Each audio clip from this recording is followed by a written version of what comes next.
Good morning, everyone. My name is Taylor Amita from LP Savani Vidya Bhavan. આજે આપણે શીખવા જઈ રહ્યા છીએ સ્ટાન્ડર્ડ 5નો લેસન 6 બતક અને અથવા પણ હંસ. આ લેસનની અંદર અને અથવા પણ આ જે ત્રણ વચ્ચે ડિફરન્સ આવે છે તે શીખવા જઈ રહ્યા છે. એટલે આ લેસનમાં બતક અને હંસ છે, બતક અથવા હંસ છે, બતક અને પણ હંસ છે. તો આપણે શરૂ કરીએ છીએ આપણું લેસન 6 બતક અને અથવા પણ હંસ. સ્ટાર્ટ. First line. એક બટકીએ એક સુરક્ષિત જગ્યાએ 4 ઈંડા મૂક્યા. તે ઈંડા પર બેસતી અને બચ્ચા બહાર આવવાની રાહ જોતી. એક દિવસ તેની નજર ઈંડા પર પડી. તે વિચારમાં પડી. એક દિવસ એક બટકી એટલે બતક એ મેલ છે તો એનું ફિમેલ છે બતકી. તો એને એક સુરક્ષિત એટલે એકદમ સેફ જગ્યાએ ઈંડા મૂક્યા હતા અને ઈંડા જોઈને વિચારમાં પડી ગઈ. તો એને શું વિચારમાં પડી ગઈ? અરે, મેં 4 ઈંડા મૂક્યા હતા કે 5? 4 હતા. ના, 5 હતા. હું કેવી માં છું, મારા જ એક બચ્ચાને ભૂલી જાઉં છું. એને 4 ઈંડા મૂક્યા હતા, અચાનક ઈંડા 5 થઈ જાય છે. એટલે પોતે કન્ફ્યુઝ થઈ જાય છે કે મેં ઈંડા કેટલા મૂક્યા હતા, 4 કે 5? અને પોતાને જ કહે છે કે અરે રે, હું કેવી માં છું કે હું ઈંડા ભૂલી ગઈ. એ 5 ઈંડાને સેવવા લાગી. આખરે ખુશીનો દિવસ આવી ગયો. એક ઈંડું સહેજ સળવળ્યું. તેમાંથી ધીમો અવાજ સંભળાયો. ઈંડું ફૂટ્યું અને બચ્ચાએ બહાર ડોક્યું કર્યું. એ 5 ઈંડાને સેવવા લાગી. હવે ઈંડા સેવવા એટલે શું?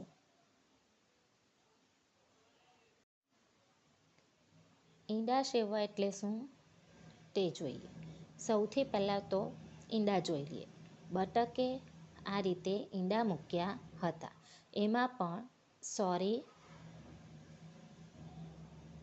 એમાં એક ઈંડું મોટું હતું. તમે આ જોઈ શકો છો, એ ઈંડું મોટું હતું અને એ ઈંડા સેવવા લાગી. ઈંડાને સેવવું એટલે આ જે બતક છે તેની નીચે ઈંડા છે. એ ઈંડાની ઉપર બેસીને પોતાની બોડીને ગરમી જ્યારે ઈંડાને આપે તો એવું કહેવામાં આવે કે તે ઈંડાને સેવે છે. તો બતકે 4 ઈંડા મૂક્યા હતા. તેમાં એક 5મું ઈંડું થોડુંક મોટું પણ હતું અને અચાનક આવી ગયું હતું જેનો એને ખ્યાલ ન હતો. છતાંય એને એ ઈંડું અપનાવી લીધું છે. કારણ કે એને પણ ખબર નથી કે ઈંડું કોનું છે. એને એમ જ છે કે ઈંડું મારું છે. અને 5 ઈંડાને આ રીતે પોતાની ગરમી આપીને સેવવા લાગી. તો બતકને 4 ઈંડા હતા, એમાં એક 5 ઉમેરાયું હતું અને તે ઈંડાને સેવવા લાગી. તે 5 ઈંડાને સેવવા લાગી. આખરે ખુશીનો દિવસ આવી ગયો. એક ઈંડું સહેજ સળવળ્યું. તેમાંથી ધીમો અવાજ સંભળાયો. ઈંડું ફૂટ્યું અને બચ્ચાએ બહાર ડોક્યું કર્યું. જોતજોતામાં બીજું, ત્રીજું અને ચોથું ઈંડું પણ ફૂટ્યું. થોડી વારમાં 4 ક્લક ક્લક ગીત ગાવા લાગ્યા. તેણે 5મા ઈંડા તરફ જોયું. થોડા જ દિવસમાં ઈંડાઓ ફૂટવા લાગ્યા અને તેમાંથી બચ્ચા બહાર આવવા લાગ્યા. જુઓ, આ બતકે ઈંડાને સેવ્યા અને એ ઈંડામાંથી આવી રીતે બચ્ચા બહાર આવવા લાગ્યા. પહેલાં એક ફૂટ્યું, પછી બીજું ફૂટ્યું, ત્રીજું ફૂટ્યું અને ચોથું ફૂટ્યું. એ રીતે 4 ઈંડા ફૂટી ગયા. પણ જે 5મું ઈંડું હતું એ ફૂટવાનો વાર હતી અને એ ફૂટ્યું ન હતું. એટલે બતક ખૂબ જ ચિંતાથી એ 5મું ઈંડું જોવા લાગી. Next line.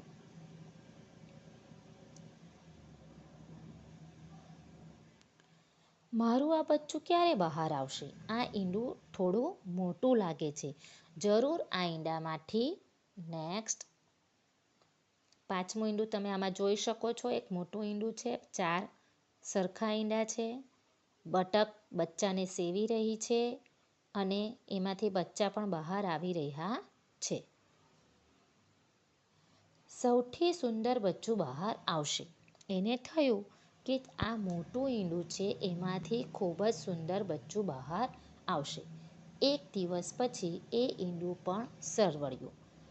એમાંથી અંદરથી ધીમો અવાજ સંભળાયો અને ઈંડું ફૂટ્યું. તેમાંથી એક બચ્ચું બહાર નીકળ્યું. બટકીએ જેવું બચ્ચાને જોયું કે તેને થયું, અરે, આ બચ્ચું તો થોડું મોટું લાગે છે. તે બચ્ચું થોડું મોટું લાગે છે, થોડું રાખોડી પણ છે. આમ કેમ થયું હશે? પછી તરત મનમાં બોલી, હું એ કેવી માં છું? જુદું છે તો છે, મોટું છે તો છે, પણ બચ્ચું તો મારું જ છે ને. હું તેને પણ તરતા શીખવીશ. હવે કોઈના પણ મમ્મી હોય, બે ભાઈ બહેન હોય કે બે ભાઈ હોય કે બે બહેન હોય, એમાં જો એક બહેનને કોઈ પણ તકલીફ હોય શરીરની, તો એમાં પ્રેમ એને ઓછો નથી કરતી કે સારાને વધારે કરે છે, એવું ક્યારેય બનતું નથી. ફિઝિકલી પ્રોબ્લેમ કોઈની પણ બોડીમાં હોય તો પણ મમ્મી જે હોય છે, બંને એના જે બચ્ચા હોય છે એને સરખો જ પ્રેમ કરતી હોય છે. તેવી રીતે આ બતક પણ પોતાના એ બચ્ચાને ખૂબ સરખો જ પ્રેમ કરે છે. જેવા એના જે બીજા 4 બચ્ચા હતા, તેવી જ રીતે આ બચ્ચાને જે જુદું છે, ડિફરન્ટ છે, તેને પણ વહાલ કરે છે, પ્રેમ કરે છે અને એને તરતા શીખવાડશે. થોડા દિવસ પછી બતકી તેને પણ બીજા બચ્ચા સાથે તરવા લઈ ગઈ. થોડા દિવસ થયા એટલે બીજા બચ્ચા સાથે એને તરવા લઈ ગઈ. પણ બાકીના બચ્ચા તેની મશ્કરી કરવા લાગ્યા. હવે થોડુંક ડિફરન્ટ બચ્ચું હતું, એટલે બીજા બચ્ચા જે હતા તે આ બચ્ચાની મશ્કરી કરવા લાગ્યા. કોઈએ તેને ધક્કો માર્યો તો કોઈએ તેના પર ગંદુ પાણી ફેંક્યું. બધા કહેવા લાગ્યા, અરે, આવું બતક હોય? આ તો કદરૂપું બતકડું છે. પછી તો બધાએ તેનું નામ કદરૂપું બતક પાડ્યું. ઘણીવાર આપણે પણ આવું કરતા હોઈએ છીએ કે આપણા ક્લાસની અંદર ક્લાસમેટ વીક હોય, અધરવાઇઝ ફિઝિકલ પ્રોબ્લેમ હોય, તો આપણે પણ એની સાથે આ રીતનો વ્યવહાર કરીએ છીએ. તે યોગ્ય નથી. એટલે આપણે પણ એ લોકો સાથે સારો વ્યવહાર કરવો જોઈએ, એ લોકોને પણ માન આપવું જોઈએ. એ લોકો પણ આપણી જેવા સરખા જ છે. આપણે પણ એ લોકોને માન આપવું જોઈએ, એ લોકો સાથે પ્રેમથી વર્તવું જોઈએ. તો આપણને આ લેસન એવું પણ શીખવાડે છે કે ક્યારેય કોઈની સાથે ખરાબ વ્યવહાર કરવો જોઈએ નહીં. Next page. બધા બચ્ચા કહેવા લાગ્યા, માં, અમે આ કદરૂપા બતક સાથે નહીં રમીએ, અમે તેની સાથે નહીં તરીએ. હવે બચ્ચાઓ કહેવા લાગ્યા કે અમે આની સાથે નથી રમવાના, અમે આની સાથે તરવાના પણ નથી. માતા બતકે તેમને સમજાવ્યા, બચ્ચાઓ, તમારી જેમ જ આ પણ મારું જ સંતાન છે. તમે તેને આ રીતે છોડી દેશો તો કેમ ચાલશે? મમ્મીએ શું કહ્યું બતકને? મમ્મીએ કે અરે, આ પણ તમારો ભાઈ છે, એને પણ તમારી સાથે રમવું છે, અને તમે જો એને આ રીતના છોડી દેશો તો કેમ ચાલશે? આ તો મારું જ સંતાન છે. પણ કોઈ માન્યું નહીં. આ જોઈ બટકી ખૂબ દુઃખી થઈ. કદરૂપું બતક પણ ખૂબ દુઃખી થતું હતું. એક દિવસ તેણે ઘર છોડી ક્યાંક બીજે ચાલ્યા જવાનો નિર્ણય કર્યો. તે ગયું એક સરોવરથી બીજા સરોવર અને બીજા સરોવરથી ત્રીજા સરોવર. હવે એને ઘરમાં ગમતું ન હતું. એટલે એને ઘર છોડવાનો વિચાર કર્યો. પણ આપણે ક્યારેય એવું કરવું જોઈએ નહીં. આ એક સ્ટોરી છે અને સ્ટોરીમાં બધું જ થાય. જ્યારે આપણી લાઈફ એ લાઈવ છે, એ સ્ટોરી નથી. આપણે જો ઘર છોડીને એક જગ્યાએથી બીજી જગ્યાએ ચાલ્યા જઈએ તો આપણા જે મમ્મી પપ્પા હોય છે એ લોકોને ખૂબ જ તકલીફ થાય છે. એટલે આપણે આ બતક જેવું કામ ક્યારેય કરવું જોઈએ નહીં. Next page.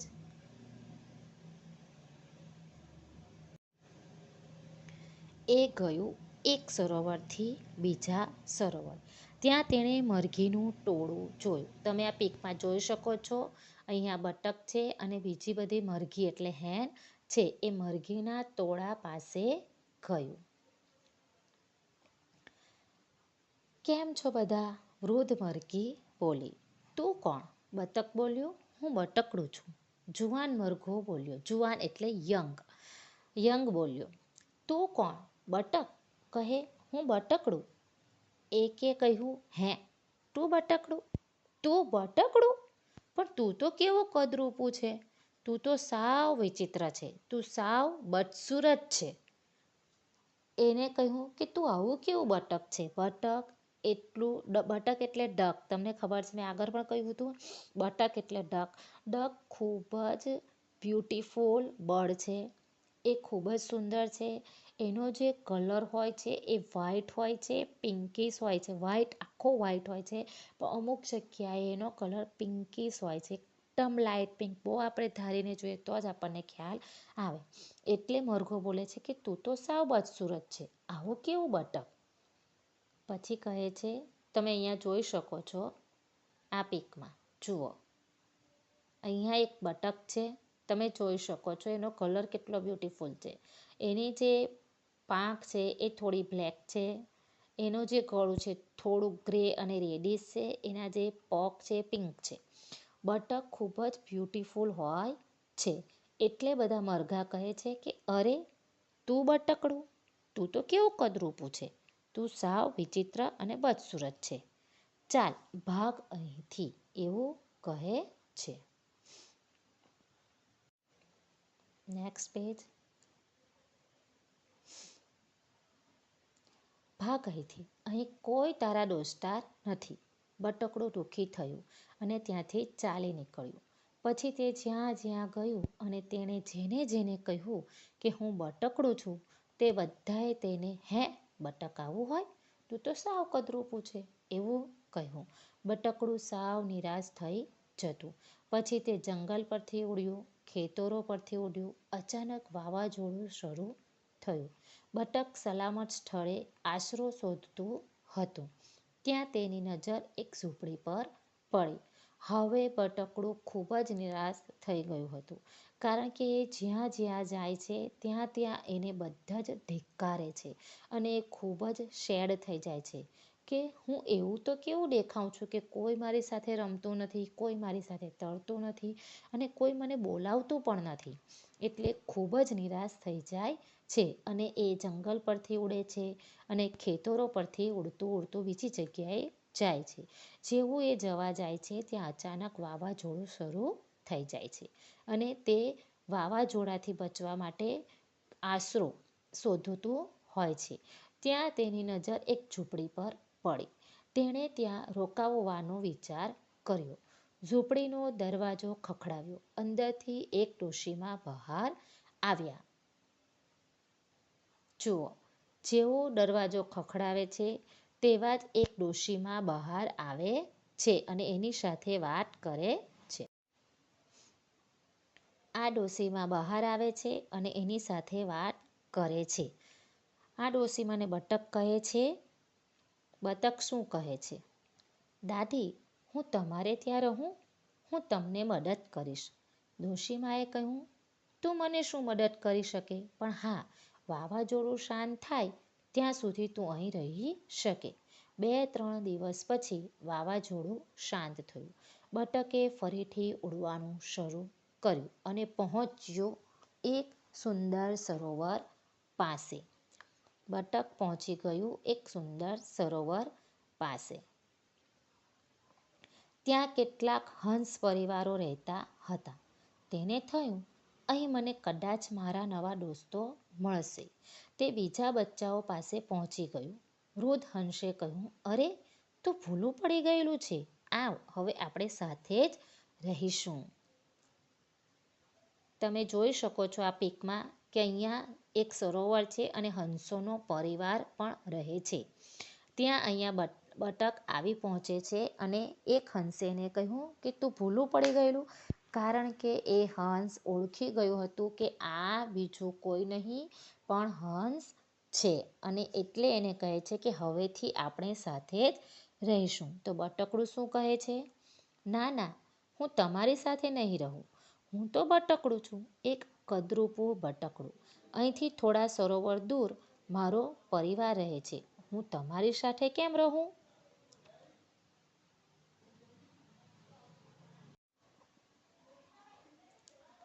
હંસ શું કહે છે બતકને કે હવેથી આપણે સાથે રહીશું. ત્યારે બતક શું કહે છે, ના ના, હું તમારી સાથે રહીશ નહીં. જુવાન હંસે કહ્યું, તું અહીં રહે પણ કોઈને હેરાન કરવાના નહીં, બસ અમારી જેમ રહેવાનું. હવે આ બતક હંસોની સાથે રહેવા લાગ્યો. થોડા સમય પછી એક દિવસ તે સરોવર કાંઠે બેસી પાંખો ફફડાવતું હતું. ત્યાં એક હંસ કન્યા આવી. તેણે કહ્યું, તું ખૂબ સુંદર છે. એ પાંખ ફફડાવતું હતું. જુઓ, તમે અહીંયા જોઈ શકો છો, આ જે આગળ હંસ છે તે પોતાની પાંખો ફફડાવે છે અને પાછળ એક હંસ કન્યા આવીને એની સાથે વાત કરે છે કે તું ખૂબ જ સુંદર છે. અને શું કહે છે, તું મારો મિત્ર બનીશ? બતકડું બોલ્યું, તું મારી મજાક કરે છે? બધા મને કદરૂપું કહે છે. તેને પોતાની જાત પર શરમ આવી અને તેણે માથું નીચું કરી લીધું. હંસ કન્યાએ કહ્યું, તું પાણીમાં તારું પ્રતિબિંબ ધ્યાનથી જો. તને ખબર પડશે કે આપણે બંને સરખા જ છીએ.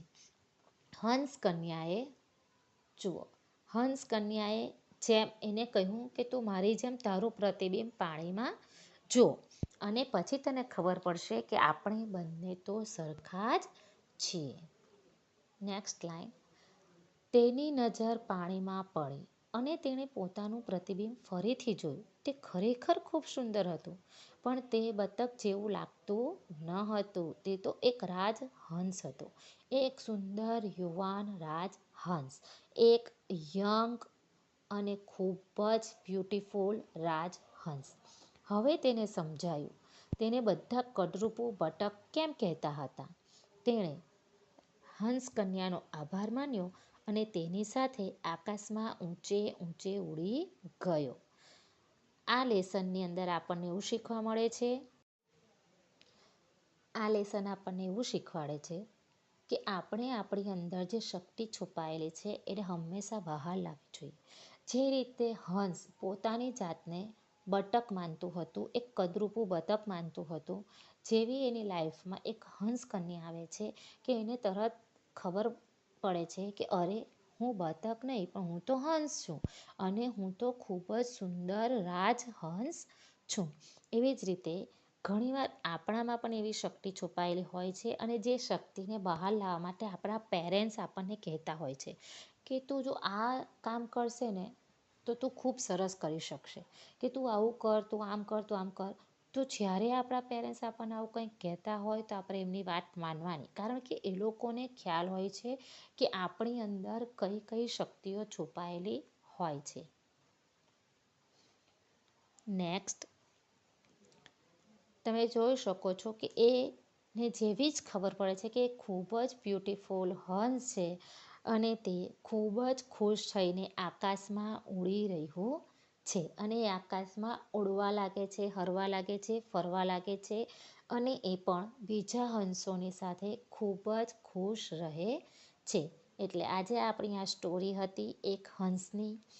જે એક હંસ હતું અથવા બતક હતું, એક હંસ હતું અને બતક હતું, એ હંસ અને પણ બતક હતું. એટલે અને અથવા અને પણનો ડિફરન્સ પણ આપણને ખબર પડી ગયો. આ લેસન તમે મને ખૂબ જ ધ્યાનથી સાંભળી હશે એ બદલ થેન્ક્સ. અને તમે આ વિડીયો 2 થી 3 વાર સાંભળશો તો તમને સવાલ જવાબ મોઢે કરવાની પણ જરૂર પડશે નહીં, કારણ કે એની અંદર ખૂબ જ ઇઝીલી મેં એક્સપ્લેન કર્યું છે અને સવાલ જવાબ તમને આવડી જાય એવું. તો પ્લીઝ તમે આ વિડીયો જોજો, 2 થી 3 વાર જોજો અને શાંતિથી સાંભળજો. Thank you. તમે જોઈ શકો છો, આ જે હંસ છે એને ખબર પડે છે કે હું તો ખૂબ જ સુંદર હંસ છું અને તે ખૂબ જ ખુશીથી આકાશમાં ઉડવા લાગે છે અને હંસો સાથે રહેવા લાગે છે. એવી જ રીતે જ્યારે પણ આપણા પેરેન્ટ્સ આપણને એવું કહેતા હોય કે આપણામાં ઘણી બધી શક્તિ છુપાયેલી હોય છે જે એમને ખબર હોય છે અને કહેતા હોય છે કે તું આ કરે તો ખૂબ જ સારું, તું પેલું કરે તો ખૂબ જ સારું. તો તમને જ્યારે પેરેન્ટ્સ કહે તો એ લોકોને ના નહીં કહેવાની, તમારે એ કામ કરવાનું, કારણ કે એનાથી આપણી અંદર છુપાયેલી શક્તિ બહાર આવે છે અને આપણો ગ્રો પણ થાય છે. તો આજનું આપણું આજે ચેપ્ટર 6 છે એ અહીંયા પૂરું થાય છે. આઈ હોપ કે તમે મને ખૂબ જ શાંતિથી સાંભળી હશે અને મારો વિડીયો પણ ધ્યાનથી જોયો હશે. તો તમે મારો આ વિડીયો 2 થી 3 વખત સાંભળશો એવી હું આશા રાખું છું. Thank you.